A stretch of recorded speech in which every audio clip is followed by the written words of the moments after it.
She thought he was clingy. She was holding the baby at the top of the stairs. The Husky was already pressing against her calves. 6 seconds later, she understood why. Iris Mendez had been managing panic disorder for 11 years. She had learned the landscape of it, the tightening in the chest, the sensation of the floor tilting, the 4-second window between the first signal and the wave. She had medication. She had a therapist. She had a toolkit. She did not always have enough warning.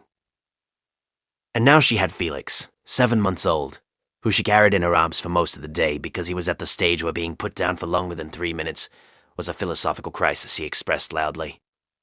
Storm was a 3-year-old husky, gray and white, with the vocal range of someone who had strong opinions and the dignity to express them. He had been in their house since before Felix. He had always been drawn to Iris over her husband Sam, followed her room to room, positioned himself at her feet when she worked, found her knee with his chin when she sat. It had not seemed unusual. Some dogs preferred one person. It was not unusual. Until it was. 6 weeks after Felix came home, Storm began pressing against Iris's legs when she approached the staircase. Not every time. Not randomly. Specifically when she was carrying Felix.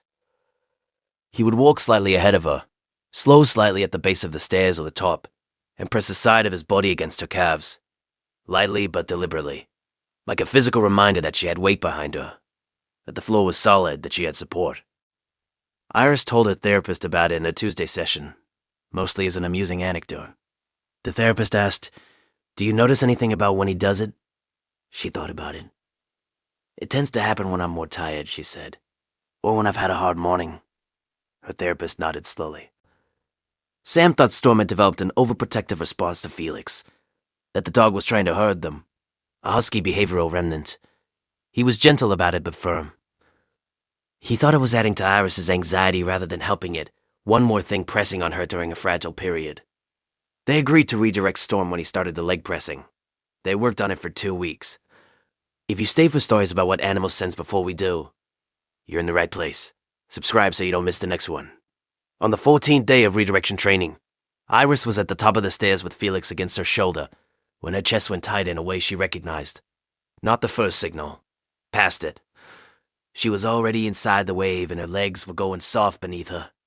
And she had 7 pounds of infant in her arms and one hand on a railing, and she was not going to be able to make it to the bottom. Storm was against her calves before she could say anything, his full weight pressed against the back of her legs, not moving, planted, giving her something to lean back against while the wave passed. She pressed back against him. He held. She did not fall. Sam was at the bottom of the stairs.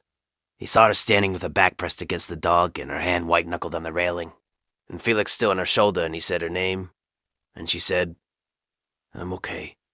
I just need a minute." She was okay. Has your dog ever done something that made no sense until it was the only thing that made sense? Tell us in the comments.